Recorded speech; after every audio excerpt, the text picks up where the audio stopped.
Sud Radio, les clés d'une vie, Jacques Pessis. Sud Radio, les clés d'une vie, celle de mon invité. Après avoir raconté les histoires de ceux qui ont mené une vie de château, vous avez construit la vôtre. Les 10 années que vous venez de consacrer à une rénovation en Bourgogne montrent que vous n'avez pas travaillé en vain. Bonjour Jean-Louis Remilleux. Bonjour cher Jacques Pessis. Alors, on connaît votre nom parce qu'on le voit au générique de différentes émissions, Secrets d'Histoire. Vous publiez Un château à Bourgogne qui est un livre étonnant, un album photo où vous racontez ce château que vous avez restauré. On en parlera tout à l'heure. Mais vous avez un parcours atypique, comme nous les aimons dans les clés d'une vie sur Sud Radio. Et on va le raconter à travers des dates clés, comme tous les jours, si vous êtes d'accord. Très bien. Et la première que j'ai trouvée, c'est le 4 février 1983.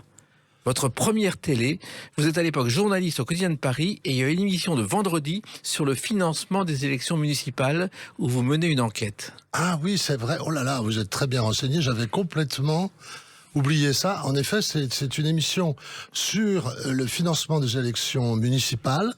Et ça s'appelait Le Nouveau Vendredi. Et c'était André Campana, qui a disparu aujourd'hui, qui est un très bon producteur de télévision et qui faisait appel à des journalistes de presse écrite. Je venais d'arriver à Paris, j'arrivais de ma ville natale, de Lyon, et j'étais jeune journaliste et on m'a envoyé enquêter sur les municipales à Marseille, à Lyon, à Paris. Et vous avez rencontré Francis Collomb, Michel Noir, Oui. Paul Quilles Oui. et d'autres. Et à l'époque, les élections municipales, le financement, on n'en parlait pas vraiment, pas autant qu'aujourd'hui, Jean-Louis Ah Remilleux. oui, c'était drôle parce que c'était une enquête quand même qui a dérangé un petit peu. On est allé voir des gens qui chaque année versaient leur bol à ce qu'ils espéraient être le maire de Lyon en échange de ce qu'ils espéraient être évidemment des contrats. D'ailleurs, ça m'a permis de rencontrer un personnage extraordinaire qui s'appelait Napoléon Bulukian, qui était un grand personnage, un financier un peu occulte et qui dirigeait secrètement quelques bandes et qui m'a dit, je lui ai dit, mais vous financez la droite? Il me dit oui. Vous financez la gauche? Oui. Mais vous financez tout le monde finalement? Oui, parce qu'on ne sait jamais. Voilà.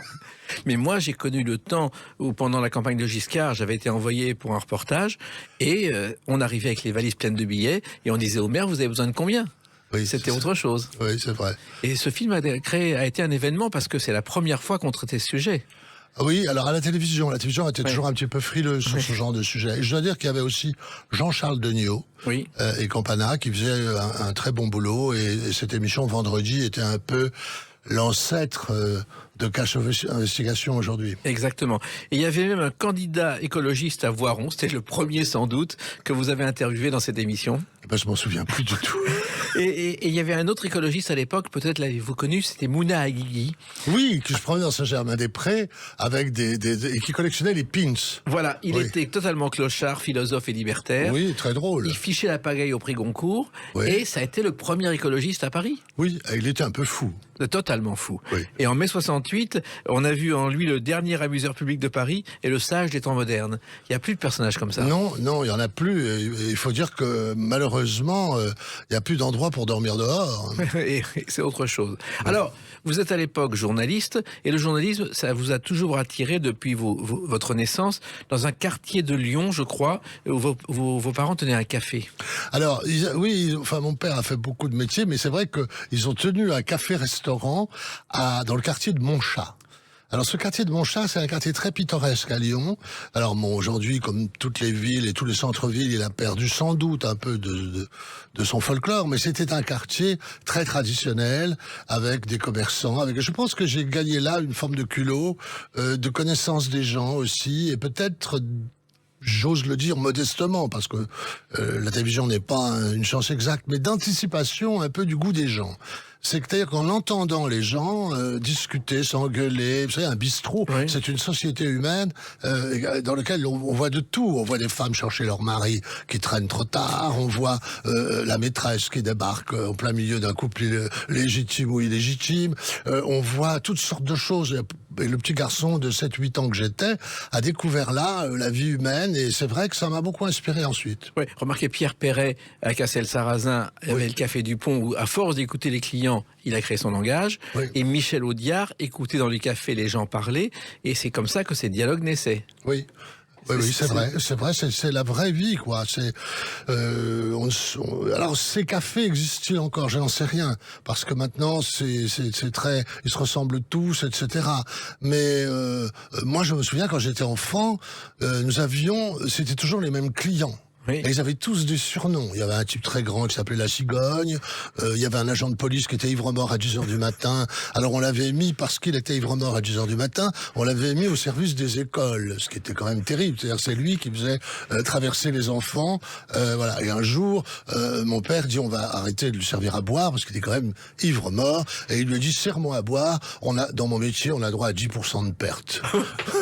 Magnifique. Alors, le journalisme, ça vous a titillé depuis toujours, Jean-Louis Remilleux. C'est vrai. Et vous avez commencé, je crois, au journal Rhône-Alpes, avec une rubrique animalière. Mais oui, parce que les animaux, c'est un peu ça a toujours compté beaucoup dans ma vie. Ça a eu une importance considérable. Aujourd'hui, quand vous parlerez du château, il y a beaucoup d'animaux autour de ce château, mais les animaux ont toujours beaucoup compté. C'est vrai que après mon bac, après des études pas très éclatantes, j'ai cherché à travailler dans un journal. Et on m'a dit, qu'est-ce que vous savez faire? J'ai une passion pour les animaux, je peux vous écrire des choses sur les animaux.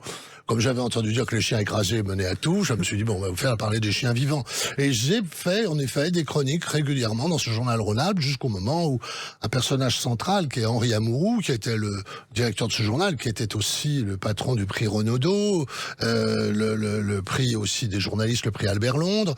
Donc, en voyant cet homme travailler, j'ai appris progressivement le métier de journaliste et le métier d'écrire, qui m'a aussi beaucoup poursuivi. Oui, et puis la presse de province, à l'époque, avait un véritable pouvoir. On connaissait tout le monde. Bon, il n'y avait pas Internet, on était partout à la fois. C'est vrai. On était sur le terrain, on apprenait, Jean-Louis Remilleux. C'est vrai. Et là, les bistrots reprenaient évidemment leurs droits, puisque vous imaginez bien, jeune journaliste à Lyon, il y avait le siège officiel du journal, puis il y avait le siège non officiel, qui était le restaurant à côté, qui s'appelait La Tassée, où tous les journalistes se retrouvaient, mais aussi tous les hommes politiques, tous les policiers, parce que fallait être au courant des derniers faits divers, évidemment. Et donc tout ça se passait dans un rayon de 500 mètres, dans le cœur de Lyon. Voilà. Et il y a aussi un écrivain très célèbre qui a commencé comme journaliste à Lyon, stagiaire, c'est Frédéric Dard. Bien sûr. Qui a commencé comme secrétaire de rédaction et a publié en 1939 ses premiers articles anonymement. Bien sûr, il a été né à Bourgoin-Jallieu, je le connaissais très très bien, nous étions très liés, et il a très gentiment, quand je suis monté à Paris, comme on dit, il m'a même invité, je me souviens, sur le plateau de son apostrophe avec Bernard Pivot, et j'ai connu la deux Lyonnais d'un coup. Enfin, je connaissais un peu Frédéric Dard, mais Pivot et lui, et c'est vrai que c'était un grand moment, ça. Alors ensuite, vous rentrez au Quotidien de Paris. Vous avez été un peu correspondant de ce journal, qui était un journal aussi mythique. Journal formidable. Bon, on n'était pas payé, mais il y avait des gens célèbres. Oui, alors à la fin, on était un peu payé, quand même, parce qu'on bon. Mais c'est vrai que rien par rapport aux grands journaux. Mais d'abord une liberté absolue, la personnalité de Philippe Tesson, évidemment extraordinaire, puis tous les gens qui étaient là, que ce soit Jean-Marie Roire, Stéphane Denis, j'en passe et des meilleurs. Claire Chazal, qui débutait. Claire Chazal, Dominique Jamais, j'en passe et des meilleurs. Enfin bon, puis de grands amis comme Jacques Chambaz, comme Jean-Michel Saint-Ouen, Bernard Monfort. Je peux pas tous les citer. C'était une extraordinaire pépinière de gens. De point de vue complètement contraire. Vous pouviez avoir à la page 5 quelqu'un qui disait des opinions très très ancrées, très très très puissantes de gauche, et puis 3 pages plus loin, un type qui disait du point de vue de droite. C'est un journal de journalistes. Donc, ce qu'il a un peu perdu, parce que on se faisait vraiment plaisir, mais c'était un journal de grande liberté. Et qui n'existe plus. Enfin, je ne connais pas de semblable. Vous avez aussi travaillé au Figaro Magazine, oui, qui était un journal à l'époque au sommet de sa gloire. Oui. Et puis vous avez fait des livres, et le premier livre que vous l'avez fait, écoutez cette musique, ça va vous rappeler quelque chose. Ah oui, c'est vrai. Oxygène de Jean-Michel Jarre, car votre premier livre, Jean-Louis Remilleux, c'est sur Jean-Michel Jarre à une époque où il n'était pas la star mondiale qu'il est aujourd'hui. Alors, il était en train d'exploser quand même. Il venait de faire le concert de Houston, et j'ai encore un Lyonnais. Ça nous a beaucoup rapprochés. Jean-Michel est lyonnais, et c'est vrai qu'il m'a embarqué dans ses valises pour cette série de concerts qui va le mener à travers le monde, de Houston à la Russie, à l'Égypte. Et je lui ai dit un jour, écoute, il faut que je fasse un livre avec un grand photographe qui raconte un peu tout ce que tu es en train de faire à travers le monde. Parce que ce qui était très spectaculaire, et ce qu'il est resté, parce qu'il continue, c'est en effet, à Houston, de voir 1,5 million d'Américains qui tapent dans les mains en disant Jean-Michel, Jean-Michel, alors qu'on se plaint toujours de ne pas avoir d'artistes connus à l'étranger. J'ai vu la même chose à Moscou avec lui. Ça m'a beaucoup touché, ça. Et le fait aussi de voir toutes ces entreprises françaises qui travaillaient pour lui, fabriquant des harpes laser, fabriquant des appareils hallucinants. J'ai jamais eu de conversation avec lui sur la musique électronique, j'en suis bien incapable. Mais sur le plan humain, sur le plan de son côté grand cirque, je l'ai appelé Berlioz, Barnum, Tintin. Voilà, c'est ça.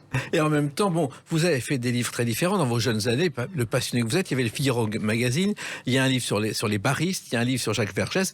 Vous étiez multicarte. Oui, parce que quand on fait des interviews, vous le savez bien, Jacques, en fait, on est un peu frustré dans un journal. On vous dit, allez interviewer un tel, et vous avez 2 colonnes ou 3 colonnes. Et à un moment donné, quand le personnage en face de moi était très intéressant, ça me brûlait les lèvres. Vergès venait de réapparaître de ce qu'on appelait sa grande disparition de 10 ans. Je le vois réapparaître un jour au tribunal défendant les amis de Carlos. Et je lui dis, il faut qu'on fasse un livre, que vous racontiez où vous étiez, etc. Comme Vergès, c'était pas difficile. Il a dit oui, si vous voulez. Donc on a écrit Le Salaud lumineux. Quand je l'ai appelé Le Salaud lumineux, je me suis dit, il va quand même réagir, là. Pas du tout. Il a dit, vous savez, Le Salaud lumineux, ça me va pas mal. Moi, ce qui est important, c'est qu'on en parle. Voilà. Et ce qui est important, c'est qu'on parle de vous et de votre parcours. On va continuer, Jean-Louis Remilleux, avec une autre date, le 25 octobre 1992. À tout de suite sur Sud Radio avec Jean-Louis Remilleux. Sud Radio, les clés d'une vie. Jacques Pessis. Sud Radio, les clés d'une vie. Mon invité, Jean-Louis Remilleux, vous connaissez son nom pour l'avoir vu au générique de multiples émissions, dont Secret d'Histoire. Et là, il publie un livre, Un château en Bourgogne, chez Albin Michel, qu'on va évoquer tout à l'heure. Mais on évoque votre parcours. On a parlé du journaliste de presse écrite, mais il y a eu d'autres choses. Et la télévision a commencé le 25 octobre 1992 comme producteur avec Dimanche en fête et Brigitte Bardot, une émission sur les chasseurs. Oui, alors, plus exactement, la date est bonne, mais 2 ans auparavant, on avait commencé sur TF1 avec toujours les animaux, avec Brigitte Bardot. En fait, je suis allé voir Brigitte Bardot, qui à l'époque déjà venait d'arrêter le cinéma, avait montré sa passion pour les animaux. J'ai toujours eu un faible pour Brigitte, et je l'aime beaucoup, et si elle nous écoute, je lui dis, Brigitte, je t'aime. Voilà, nous avons, et même si elle emmerde tout le monde, et si les mots dépassent sa pensée, et quand ils dépassent votre pensée, c'est que parfois il la reflète complètement. Mais en tout cas, quoi qu'il en soit, elle est très sincère, elle est courageuse, et on a fait une émission, la première émission, c'était sur le trafic des éléphants, le trafic de l'ivoire, et le soir même, c'était sur TF1, l'émission a eu un énorme succès. Pour moi, c'était ma première émission comme producteur, et Brigitte, je dois dire, a été formidable de me faire confiance. Elle n'était pas réapparue à la télévision depuis qu'elle avait arrêté le cinéma. Elle l'a fait pour les animaux, et elle m'a dit, tu sais toi qui vas produire, moi j'avais jamais rien produit de ma vie, c'est t'as qu'à créer une société, tu produis ça, et puis t'as qu'à l'appeler JLR Production, mets tes initiales, moi mes initiales, ça m'a toujours porté bonheur. Et c'est ce que j'ai fait, et c'est vrai que c'est extraordinaire quand j'y repense aujourd'hui, parce que nous avons fait ensuite 3 ans sur TF1, puis une dernière sur France 3, parce que là aussi, très spécial, Brigitte, elle trouvait que ça passait trop tard sur TF1. Et un soir, elle prend son téléphone, et elle appelle Patrick Lelay, paix à son âme, et lui dit, PDG de TF1 à l'époque. C'est beaucoup trop tard. Oui. J'en ai marre, j'arrête. Patrick Lelay dit, mais enfin, vous ne pouvez pas arrêter comme ça cartonne, on est très content, TF1 est ravi de vous avoir, etc. Oui, mais ce que vous avez fait, vous m'avez fait passer une demi-heure de retard, moi je suis pas là devant ma télé à attendre encore une demi-heure, et ce que vous avez fait, c'est très laid, c'est très Lelay. Voilà. Et elle a raccroché, et moi après j'ai dû gérer ça, et on est parti sur France 3. Et Brigitte, vous l'aviez rencontrée comme ça, au culot, Jean-Louis Remilleux? J'ai rencontré, elle le raconte dans ses mémoires, nous nous sommes rencontrés, j'avais 18 ans, et voilà, j'avais 18 ans, elle en avait je crois 40, et elle a répondu à une lettre que je lui ai envoyée en lui disant, voilà, j'ai 18 ans, j'aime les animaux, vous aussi, faisons un pari match des animaux. On l'a jamais fait, mais on a fait beaucoup. Elle m'a accordé beaucoup d'interviews. Je lui dois beaucoup. On a fait ces émissions ensemble, et on a encore aujourd'hui une grande correspondance, une grande amitié Et je pense que c'est un personnage qui gagne à être connu dans ce qu'il a de profond, parce que les gens s'attachent souvent à la décrire de manière un peu caricaturale, alors que c'est un personnage très pur, très sensible et très beau. Et surtout, il y a une chose importante, vous avez souvent dîné chez elle avec des canapés où il y a des poils d'animaux en permanence. Oui, ça, il faut le savoir, c'est vrai, mais c'est pas gênant. Moi, non, mais c'est génial. C'est quelque chose qui m'a jamais dérangé. Enfin, elle aime les chats, elle aime les chiens, fabuleux. donc il y a des poils de chat et des poils de chien. Mais c'est quelque chose qui n'est pas... Non, ça fonctionne très bien. Mais il y a eu un soir, un dîner, je crois que vous étiez là, où Serge Gainsbourg est arrivé dans un état assez avancé. Ah oui, ça c'est une autre histoire. Décidément, vous savez tout. C'est une autre histoire. Il est vrai qu'un jour, Brigitte me téléphone et me dit, voilà, Serge Gainsbourg vient de m'appeler, il veut me voir, parce qu'il veut relancer la chanson « Je t'aime moi non plus » qu'il avait composée pour Brigitte, qui avait été interdite sur l'intervention de Gunther Sachs, oui. Et cette chanson était bloquée. Et Serge Gainsbourg, quelques années avant sa mort, appelle Brigitte et lui dit « Je veux te voir, te revoir, pour que tu me donnes l'autorisation de sortir cette chanson. Maintenant, c'est ridicule, il faut la sortir. » Brigitte me dit « Je veux bien aller voir Gainsbourg, mais il faut que tu m'accompagnes, me dit-elle, car j'ai peur, il peut me sauter dessus, enfin, il boit beaucoup, on ne sait pas ce qui peut se passer. » Et donc, je me suis trouvé avec Brigitte, qui avec lui a été extrêmement... Genre, on est allé le retrouver rue de Verneuil, on est allé dîner au restaurant en face qui s'appelait, je crois, le Vert Galant ou le Galant Vert, je me souviens plus. Oui, le Vert Galant. Oui, qui a disparu aujourd'hui. Nous avons dîné tous les trois, Serge Gainsbourg, Brigitte et moi. Et c'est vrai que Brigitte était très bienveillante à son égard. Elle l'a même engueulé. Elle lui a dit « Pourquoi tu bois comme ça? Tu as un talent fou, tu as un génie fou. Bien sûr, je te donne l'autorisation de faire la chanson, bien sûr. Mais ce que je voudrais surtout, c'est que tu arrêtes de boire. C'est pas normal qu'un génie comme toi se tue comme ça, etc. » Ensuite, il était un peu touché quand même parce qu'elle lui a dit, et il nous a ensuite invités chez lui, rue de Verneuil, dans sa petite maison de poupée, et on a eu droit jusqu'à 1h30 ou 2h30 du matin à un concert privé de toutes ses chansons sur son piano. Et Brigitte m'a dit, à ce moment-là, après la 15 ou 16 ou 17e chanson, me dit là vraiment il faut qu'on s'en aille parce que je ne tiens plus debout. Il y a quelqu'un qui a dit le jour de sa mort, Gainsbourg a tué Gainsbourg pour se venger de l'avoir créé. Et cette personne qui a dit ça, vous allez reconnaître sa voix, Jean-Louis Remigueux. Fidèle, fidèle, je suis resté fidèle à des choses. Charles Trenet, dont vous êtes un inconditionnel. Je suis un inconditionnel de Charles Trenet, comme vous, parce que, et comme beaucoup de Français, parce que pour plein de raisons. D'abord, il représente la chanson surréaliste. Le soleil a rendez-vous avec la lune, vous oubliez votre cheval, le débit de l'eau, le débit de lait, des choses qui n'arrivent pas dans la vie, des chansons surréalistes, des chansons extrêmement rythmées, des chansons extrêmement ciselée, bien écrite, et un rythme de chanson. C'est simple, je ne peux pas partir le matin de chez moi sans chanter une chanson de Charles Trenet sous la douche, n'importe laquelle qui me passe sous la tête, mais c'est dans la tête, mais c'est vrai que c'est une façon de dire à la vie tu es moche, tu sens mauvais, tu es affreuse, mais c'est pas grave, on va vivre avec. Je me souviens d'un déjeuner avec Trenet, où à la fin du déjeuner apparaît Jean Edernalier, plus ou moins aveugle. Trenet lui sert un cognac avec du sucre dedans en lui expliquant que c'est pour éviter l'ulcère. Et le lendemain, Jean Edernalier est mort. C'est vrai. C'est quand même étonnant. C'est vrai. Et Jean Edernalier, j'en parle parce que vous avez travaillé avec lui, Jean-Louis Remigueux. J'ai produit ces émissions sur Paris Première qui s'appelaient le Jean Edern's Club. Où, évidemment, il me dit, je vais faire une émission littéraire. Je parlerai des livres de l'intérieur, car moi, je suis un écrivain. Évidemment, c'était l'angoisse de tous les patrons de chaînes de télé, car Jean Edern est totalement ingérable. Et tout d'un coup, la première chose qu'il a fait, dès la première émission d'ailleurs, c'est de jeter par-dessus son épaule ce qu'il jugeait être de mauvais livres. Ce qui nous a fâchés à peu près avec tout Paris dans les 48 heures, évidemment. Et en même temps, c'était un personnage incroyable. Il y a eu une histoire chez Lip où il partait sans payer ses notes de restaurant. Bien sûr, oui. Mais parfois même, il disait, mon producteur passera, vous les payez. Ce qui fait que moi, quand j'arrivais dans un restaurant, on me disait, vous avez aussi aussi la facture de Monsieur Allier. Alors généralement, c'était un truc qui s'étalait sur plusieurs centimètres. Et c'est grâce à lui que je fais partie de ceux qui ont été écoutés par l'Élysée, Oui. parce que les écoutes de l'Élysée. Vous aussi? On a ce privilège. Voilà, parce que moi je l'appelais quand j'avais rien à raconter dans ma chronique, et Oui, il avait oui, toujours quelque chose à inventer. oui. Et il y a un autre écrivain aussi qui vous a marqué, Jean-Louis Remilleux. Écoutez sa voix. Non, moi je ne trouve pas que ça pèse.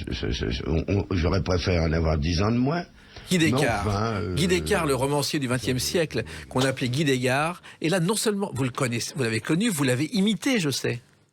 J'aimais beaucoup Guy Descartes parce que c'était un homme, quand je suis arrivé à Paris très jeune, c'était un homme qui, à son grand âge, continuait de sortir le soir, de faire la fête, d'aller de boîte de nuit en boîte de nuit. Moi, je découvrais Paris, donc évidemment, j'ai connu aussi tout ça, même si j'ai abandonné assez vite. Et surtout, nous avions une passion commune pour le cirque, le festival de Monaco. Il était très ami avec la famille princière. Ah, il tutoyait Régnier. Et il tutoyait, oui, il tutoyait tout le monde, il faut dire, hein, très très vite, prince ou mendiant, et il tutoyait tout le monde. Il était extraordinaire, car vous le savez qu'il disait tout le temps, de mon nom on a fait un surnom, Guy Descartes, ça risque pas de vous arriver, etc. Il était très drôle, il était très célinien, très bougon, mais en même temps très simple, et il dédicaçait ses livres avec affectueusement, avec un sourire, voilà. Et il racontait comment il écrivait un roman. Il dit, tu comprends, j'ai pris une femme qui est très belle, j'ai mis un garçon qui est très beau, c'est une histoire qui est très belle, d'un beau garçon avec une belle fille, mais évidemment, si j'en reste là, il n'y a pas de roman. Donc je lui ai crevé les yeux. Voilà. Il est aveugle, ça devient la brute, ça va se vendre 1 million d'exemplaires, et c'est vrai.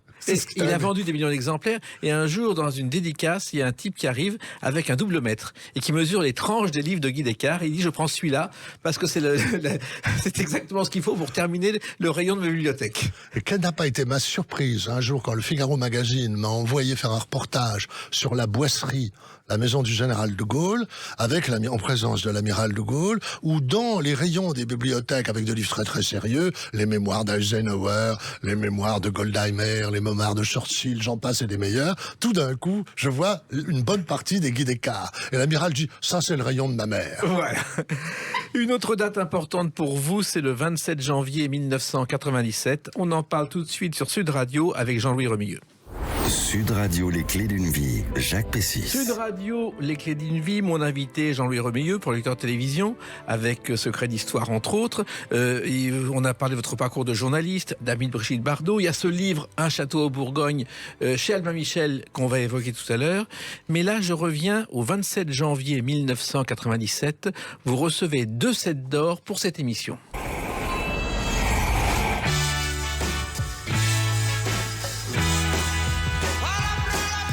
Va savoir, avec Gérard Klein, qu'on a un peu oublié aujourd'hui, qui a été une des premières émissions éducatives de la télévision française de la fin du XXe siècle. Je vous remercie de le rappeler, parce qu'effectivement, quand France 5 est née, la première émission en direct qu'il y a eu à l'antenne, puisque Gérard Klein a coupé le ruban de France 5, c'était Va savoir. Va savoir, c'est une idée de Gérard, d'ailleurs, qui souhaitait, après le succès de l'Institut, faire une émission en vrai, c'est-à-dire emmener les enfants, leur faire découvrir la France profonde, les vieux métiers, mais aussi les métiers modernes, les métiers nouveaux, des personnages qui se sont installés dans la France de l'avant-Covid. On parlait pas de Covid, mais il y avait déjà un retour profond à la nature. Et on a traversé avec Gérard et ce bus jaune sur la musique des Beatles toute la France, et même au-delà, les Outre-mer, j'en passe et des meilleurs. Et c'était un très grand moment, ça a duré plusieurs années sur France 5. Ouais, et le bus jaune a eu d'autres émissions depuis. Et avant, on a oublié que la première émission avec une voiture, c'est Guy Lux. Ça s'appelait La roue tourne, avec une Renault en 60. Il était à l'intérieur de la voiture, il posait des questions à une candidate. Georges Decaune animait l'émission. Il est parti faire un voyage. Guy Lux l'a remplacé. Ça a été ses débuts à la télé. On connaît la suite. Ah, génial. Alors, il se trouve que ce soir-là, 2 sets d'or d'un coup. Oui. Oui, 7 d'or du meilleur présentateur pour Gérard, je crois, et c'est meilleure émission pour la jeunesse, oui. Oui, c'était très bien, c'était, vous savez, c'est bon, ces récompenses, c'est très, évidemment gratifiant, puis il y a toute l'équipe derrière, et puis ça relance l'émission pour de nombreuses années ensuite. Voilà, il y a un moment d'émotion quand on reçoit un 7 d'or. Oui, bien sûr. Dommage que ça ait disparu d'ailleurs. Oui, mais alors, il y avait d'ailleurs les premiers 7 d'or, on l'a oublié, c'est en 66 avec Jean Divot qui dirigeait Télé 7 jours, et on remettait l'équivalent des 7 d'or au château de Versailles. Et d'ailleurs, c'est là que Michel Piccoli a rencontré Juliette Gréco un soir. Ah, c'est drôle. Alors, les émissions éducatives, c'est pas évident à la télévision. Non, c'est vrai. Il faut faire très attention de ne pas ennuyer les gens. C'est d'ailleurs pour ça que, avec Secret d'Histoire, qui est un peu la suite d'une émission éducative qui ne dit pas son nom, parce qu'on y apprend beaucoup de choses quand même dans Secret d'Histoire. Et l'intérêt de cette émission, c'est précisément d'avoir mis à la portée de tout le monde, d'un public de première partie de soirée, des informations, des personnages qui sont parfois difficiles. C'est vrai que passer 2 heures avec la princesse Palatine ou 2 heures avec Toussaint l'ouverture, c'est pas simple. Et ce sont pourtant des émissions qui marchent très bien. Voilà. Oui, parce que le public, contrairement à ce qu'on dit, a besoin de ce genre de choses. Le public ne doit pas être pris pour un con. Voilà.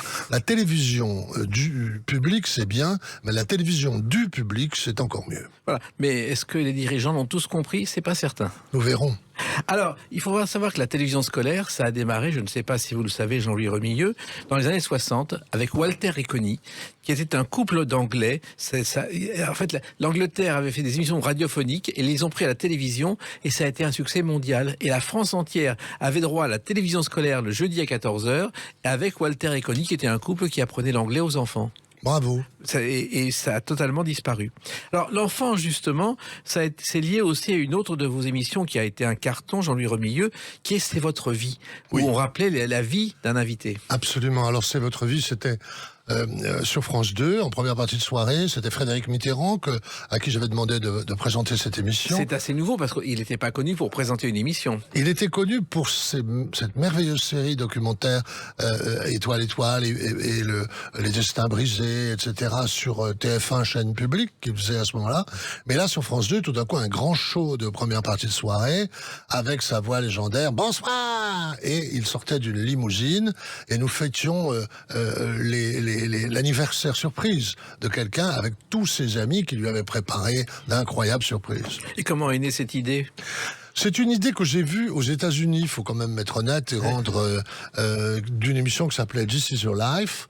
Et d'ailleurs, c'est très amusant parce une des premières stars après Laurel et Hardy avoir été surpris par le type qui arrive avec son grand livre rouge et qui dit This is your life, il y a un acteur de série B qui a été surpris par l'animateur et qui est mort d'une crise cardiaque. Et le lendemain, les journaux ont titré That was your life. C'est assez étonnant. Mais finalement, il y a beaucoup de formats qui viennent des États-Unis qu'on fait en France, mais on a oublié que certaines émissions françaises ont fait des triomphes aux États-Unis. C'est vrai. 100 francs par seconde a été un jeu à la radio Luxembourg qui est devenu la première émission de télé sponsorisée aux États-Unis dans les années 60. C'était un jeu où il fallait tenir, on gagnait 100 francs par seconde tant qu'il n'y avait pas un incident qui se passait. Donc c'est important d'avoir des idées, mais les adapter à la France qui n'est pas l'Amérique. C'est vrai.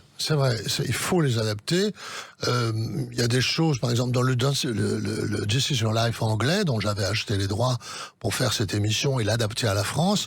Il est vrai qu'il y a des choses qui ne passeraient pas en France. Par exemple, les gens se contentaient de défiler devant le personnage qui était surpris, et il défilait, il racontait une petite anecdote.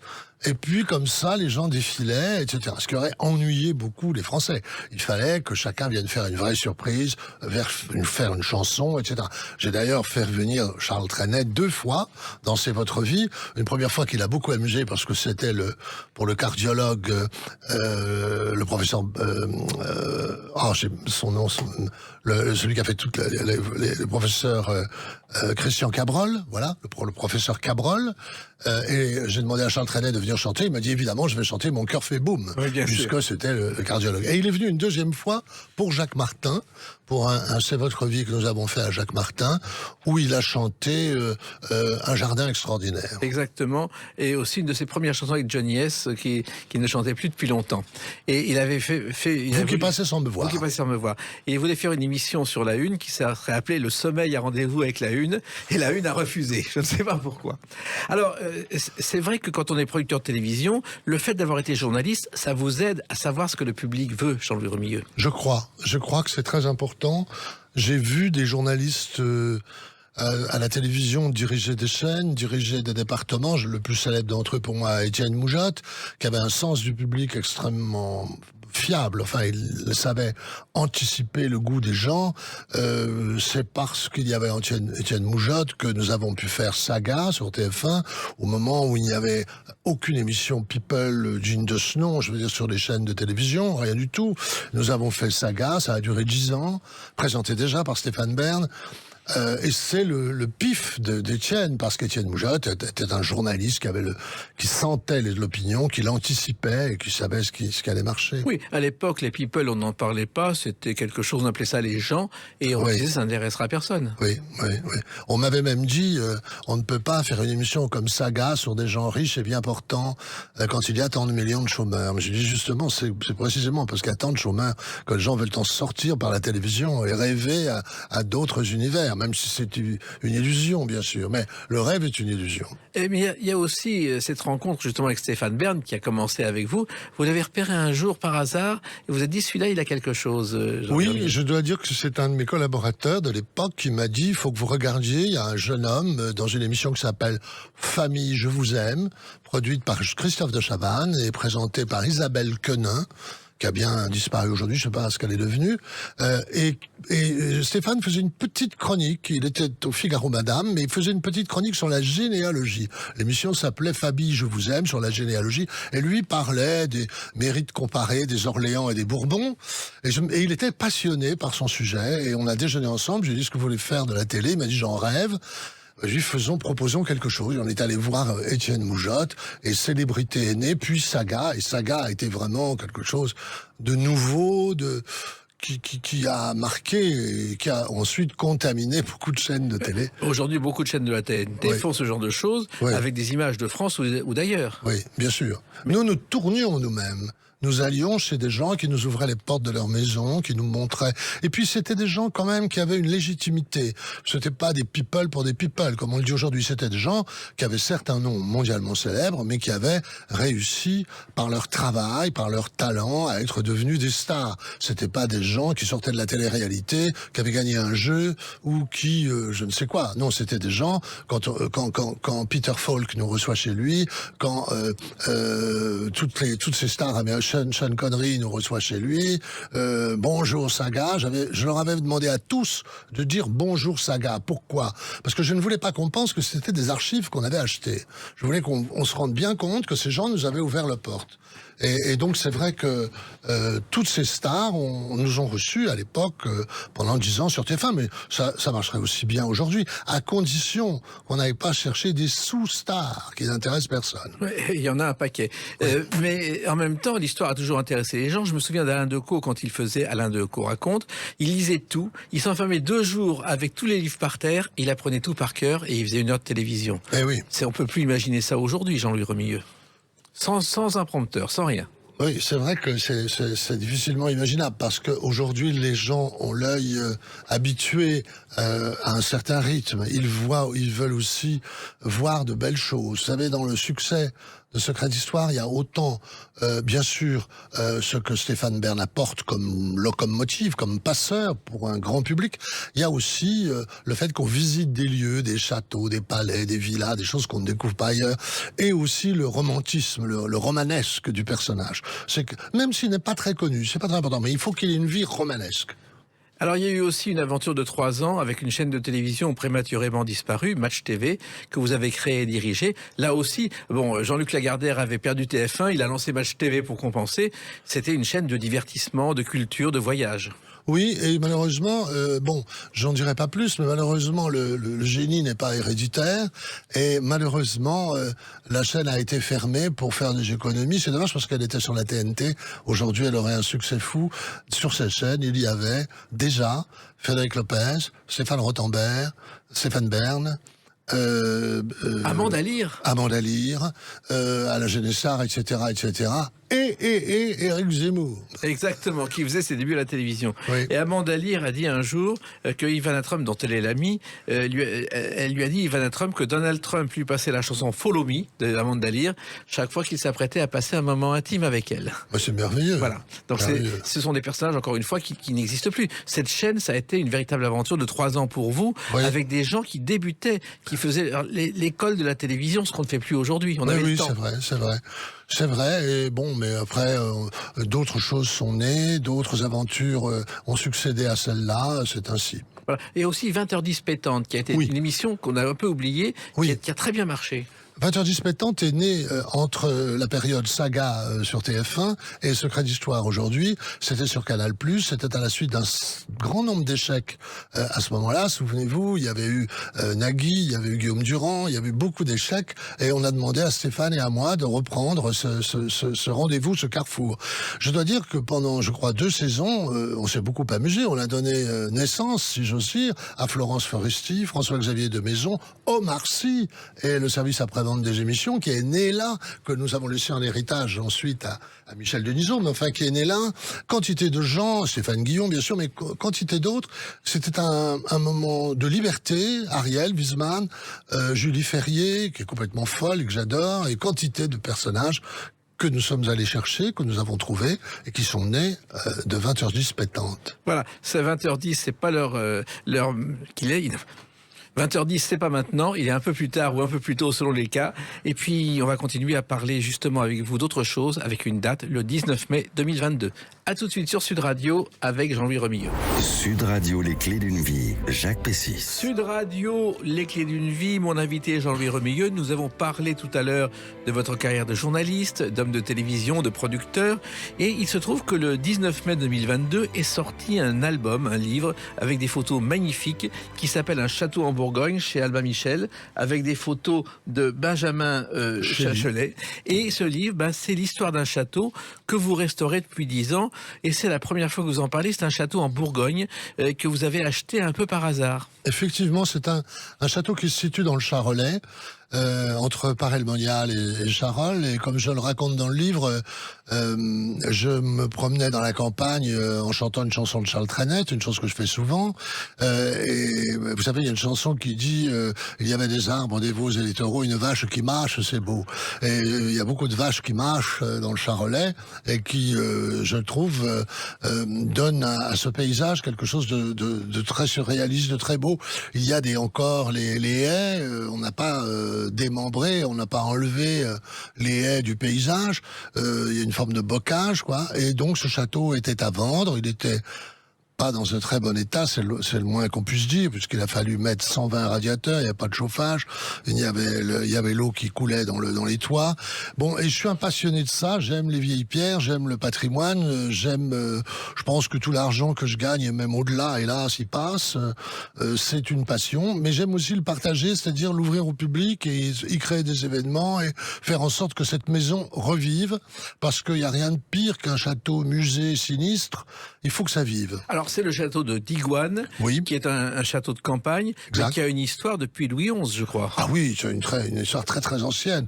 Vous savez, quand la Bourgogne était un État et la France un autre, les Français, les Bourguignons ayant vendu Jeanne d'Arc aux Anglais, enfin, etc., on connaît tout ça, à un moment donné, Chrétien de Digoine, c'était son nom, a eu la tête tranchée parce qu'il avait choisi le camp des Bourguignons. Et Louis XI l'a fait trancher la tête. Puis, entre-temps, il y a eu le XVIIe, le XVIIIe. C'est un château qui appartenait aussi à l'aide-de-camp de Napoléon, qui s'appelait le comte de Chabrillan, oui, et qui a fait tout ce qu'il y a de joli, à mon avis, c'est-à-dire une jolie serre, une bibliothèque et un petit théâtre de société qui vous plairait beaucoup, avec une centaine de chaises, de sièges, que j'ai fait restaurer, que j'ai ouvert au public et que les gens vont découvrir dans quelques jours. Alors, c'est assez étonnant parce que pourquoi prendre ce risque de casser sa tirelire pour un château qui, encore une fois, est situé loin de Paris, et on n'est pas certain que les châteaux de ce genre soient accessibles au public au départ.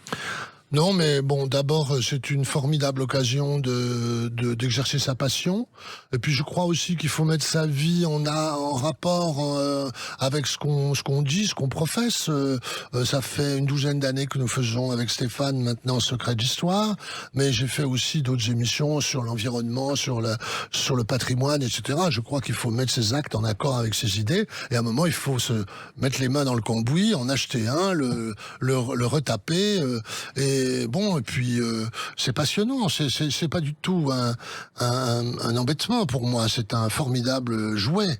Oui, mais en même temps, le travail que ça représente, quand on voit les photos de ce livre, Oui. des pièces, je ne sais pas combien Ça il y a. représente beaucoup de temps parce qu'il faut être derrière beaucoup c'est pas moi naturellement qui tire les fils et qui replâtre et qui refait la façade, etc.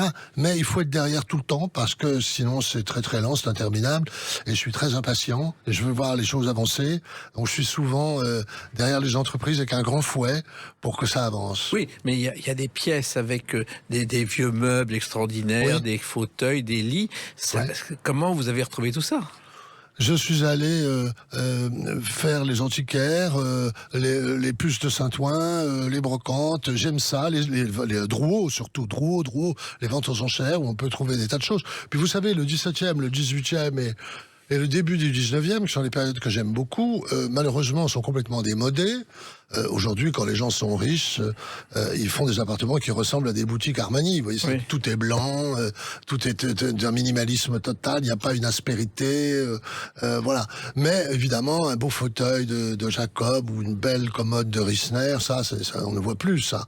Donc les prix baissent et on peut arriver, en tout cas les dernières années, on peut arriver à acheter des choses qui meublent un château et lui rendent son âme. Et vous habitez ce château? J'habite ce château et l'intérêt qu'il a aussi, c'est qu'il est à 1h15 de Paris par le TGV. Donc je peux être à Paris, continuer mes productions et en même temps vivre à la campagne, au milieu des vaches charolaises, de mes baudets du Poitou, de mes chèvres, mes poules, mes dindes et mes moutons. Oui, parce qu'il y a beaucoup d'animaux dans le parc. Il y a faut pas mal entre- d'animaux. Et Oui. c'est important aussi. Oui, oui, bien sûr. Parce bien que sûr. finalement, des châteaux en campagne comme ça, il n'y en a plus tellement qui sont restaurés. Jean-Louis Il y en Remillot. a, il y a quand même beaucoup de gens qui préfèrent consacrer des moyens, de l'énergie à restaurer un château classé ou inscrit. D'abord, il y a des avantages fiscaux, faut le dire, c'est quand même bien. On peut déduire des impôts ou à peu près tous que l'on investit dans un château pour son management, pour sa gestion, à condition d'ouvrir au public en partie. Bon, donc ça c'est bien. Il y a quand même beaucoup de gens qui le font. Pas toujours des gens très riches, hein, souvent des gens qui ont la passion du patrimoine et qui le font avec peu de moyens qu'ils ont. Et c'est très bien. Et je crois même qu'on pourrait. J'aimerais beaucoup qu'un jour on puisse admettre que les populations qui sont très attachées à leur château, à leur manoir, etc. Je le vois quand on ouvre au public, on se rend compte que les gens, c'est leur château. Souvent ils me demandent est-ce que je peux faire la photo de mon mariage devant le château. C'est un peu leur petite tour Eiffel, si vous voulez, dans le canton. Très souvent, les gens viennent se marier, ils photographient devant le château. Donc vous n'êtes pas vraiment propriétaire, vous êtes dépositaire d'un bien, un moment. Beaucoup vous ont précédé, pas toujours avec leur tête, et d'autres vont vous succéder, mais vous le savez, vous le sentez, c'est leur château aussi. Et je trouve que ce serait pas mal qu'ils puissent déduire une partie de leurs impôts pour restaurer le lavoir ou le manoir qui les intéresse. Je trouve qu'on devrait y penser. Et moi, je me souviens de Yves Lecoq qui a passé sa vie à restaurer des châteaux, Oui. et Jacques Dufilot aussi. Oui, Sauf Jacques qu'il Dufilot, il bien faisait sûr. tout lui-même, et il travaillait beaucoup comme comédien pour payer les châteaux. Bien sûr. Et je me souviens de notre ami Michel Serrault, avec Oui. qui j'ai fait un livre aussi qui s'appelle Le cri de la carotte. Et Michel Serrault avait à Honfleur, à la fin de sa vie, un petit château, un manoir. Et il me disait, je ne sais pas pourquoi j'ai ça. Il avait beaucoup restauré, il avait fait. Je crois que c'est surtout pour en parler dans les dîners en ville. Et Michel Serrault a joué dans les Folies Offenbach, et Offenbach est présent dans ce château parce que vous avez retrouvé une œuvre méconnue d'Offenbach sur un poème de Victor Hugo. Jean-Louis Exact. Remillot. Ça s'appelle Rêverie d'un bord de mer. Personne ne connaît. Écrit écrit par Offenbach pour la comtesse de Chabrilan. Offenbach est venu, il était un peu son impresario à l'époque, il n'avait pas encore fait la duchesse de Verger-Holstein, la vie parisienne, etc. Il était très jeune et il est venu à Digoin amener des musiciens de ses amis, etc. pour animer le petit théâtre de la comtesse. Alors les gens disent qu'il avait peut-être une liaison avec la comtesse, j'en sais rien. Toujours c'est-il qu'il est venu très souvent. Il lui a dédié des partitions que nous avons retrouvées. Et j'ai retrouvé des programmes où il joue le valet de comédie dans des... Parce que, vous comprenez, on s'embêtait beaucoup dans ces châteaux, il faut quand même dire les choses, il n'y avait pas le TGV à l'époque. C'était le confinement. Donc il fallait dans ce théâtre des spectacles, des divertissements, des petits impromptus qui permettaient de se moquer un peu du maître et de la maîtresse de maison, etc. Et c'est comme ça qu'Offenbach est apparu là-bas. Voilà. Et il y a une autre personne musicienne qui a également chanté Un vieux château. Un vieux château Génial. du Moyen-Âge avec un fantôme À chaque étage. Pile c'est Abeille qui chante une chanson de Mireille Jean le Bien vieux sûr. château. Et Mireille, d'ailleurs, qui est la mère de la chanson française, c'est ce Bien que sûr. Trenet disait, elle avait appris son métier à Londres et ensuite elle est allée aux États-Unis où elle avait croisé Gershwin qui lui avait aussi appris son métier. Et c'est comme ça qu'elle a trouvé le swing qui a fait son succès en France. J'aime beaucoup cette chanson, Un vieux château. Il y a une version de Georges Brassens aussi, qui est pas mal. Oui, qu'il a fait à la fin de sa vie au profit de Personnage. Oui. Alors, il y a aussi quelqu'un qui est venu dans ce château, c'est Sarah Bernard qui a Alors répété là, l'Aiglon. Là, c'est extraordinaire. Figurez-vous que si on a 10 secondes, il faut que je vous raconte pourquoi elle est là. Sarah Bernard avait une amie qui s'appelait Mademoiselle Baretti. Mademoiselle Baretti avait ça en commun avec Sarah Bernard, c'est qu'on ne connaissait pas ni l'une ni l'autre leur père. Leur maman était de grandes horizontales et par conséquent, le père de Sarah Bernard, on ne l'a jamais connu. On l'a imaginé, il y a des noms qui ont circulé, même des noms célèbres, mais on n'a jamais su qui était le père de Sarah Bernard. Et Mademoiselle Baretti, on ne savait pas non plus qui était son père. Mademoiselle Baretti avait une maison en Saône-et-Loire à côté du château. Et elle recevait Sarah Bernard régulièrement. Pourquoi ? Parce que elle avait une liaison avec le comte de Chabrilan qui lui avait construit cette petite maison à 5 kilomètres du château. Mademoiselle Baretti était une actrice, comédienne à Paris, mais n'avait pas, évidemment, le rayonnement de Sarah Bernard, n'était pas une star comme Sarah Bernard. Elle la remplaçait quand Sarah Bernard était malade ou quand elle avait quelque chose à faire, et les critiques étaient très, très vachards. Il y en a un qui a dit « son talent vient de beaucoup plus loin que le conservatoire », ce qui était quand même assez vachard. Et effectivement, Sarah Bernard est venue sur le petit théâtre de Digoin, répéter l'Aiglon, et c'est pour cette raison... Avec Lucien Guitry, je crois. Pardon ? Avec Lucien Guitry. Exactement, et c'est Oui. pour cette raison que nous allons lui rendre hommage à notre façon les 3 premiers week-ends de juillet par un spectacle qui est préparé en ce moment, et ça fait mon admiration parce que je n'en suis pas du tout le producteur, mais c'est 400 à 500 bénévoles qui préparent un spectacle qui s'appelle 1900 et où on voit Sarah Bernard débarquer à Digoin dans une atmosphère très Downton Abbey où on voit les serviteurs, tout le monde, et avec des visites immersives, et je crois que ça a beaucoup de succès. Enfin, il se trouve aussi, reparlons un instant de Charles Trenet, un jour il se trouve avec François Mitterrand à l'Élysée et il voit l'ascenseur privé du président et il y a un petit siège dedans. Il dit mais Sarah Bernard avait le même parce qu'elle avait des problèmes enfants quand elle ne pouvait pas marcher déjà et c'était le siège de Saragosse. Je ne suis pas sûr que ça fait beaucoup rire le président de la République. Et puis dans ce château, vous évoquez aussi Céleste Mogador, le temps des cocottes, Jean-Louis Remilleux. Bien sûr, parce que Céleste Mogador, alors là, c'est l'autre, je l'appelle l'autre comtesse de Chabrilan, car en effet, le Lionel de Chabrilan, le frère du comte de Chabrilan, est un personnage extraordinaire qui s'amourache de Céleste Mogador, de son vrai nom, Céleste Vénard. Oui. Ça ne s'invente pas. Et Céleste Vénard a fait tous les métiers, elle était prostituée à 16 ans, puis elle dansait sur un fil, au fameux cirque, vous savez, qui était à Marigny, là-bas. Oui. Puis, elle a dirigé un théâtre de marionnettes. Puis, elle est devenue contorsionniste. Enfin, elle a fait à peu près tous les métiers. Et voilà que Lionel Chabrilan, un soir où il dîne à l'opéra, au café de l'opéra, tombe amoureux red dingue de Céleste Vénard, qu'il devient Céleste Mogador, on ne sait pas trop pourquoi. Et évidemment, à Digoin, au château de Digoin, on refusait de recevoir Lionel et Céleste, et on disait à Lionel Chabrilan, enfin, il va falloir vous marier avec quelqu'un de plus digne de vous, de plus digne de votre rang, etc., etc. Et lui répondait, c'est elle que j'aime, je ne veux pas, je ne changerai pas. Il est mort bizarrement en Australie, on n'a jamais retrouvé, on ne sait pas très bien ce qu'il est devenu. Il prétendait aller chercher l'or qu'on lui devait. Je pense qu'il avait un petit grain quand même. Et là-dessus, Céleste Mogador est revenue à Paris où elle a dirigé Marigny à un moment donné. Et cette femme est devenue très mondaine et elle a fait un livre, à mon avis, d'une prétention extraordinaire, en 5 volumes, qui s'appelle Mes adieux au monde. Voilà. Faut le faire. Mais quand on vous écoute, on croirait entendre Stéphane Bern dans Secret d'Histoire, Jean-Louis Remilleux.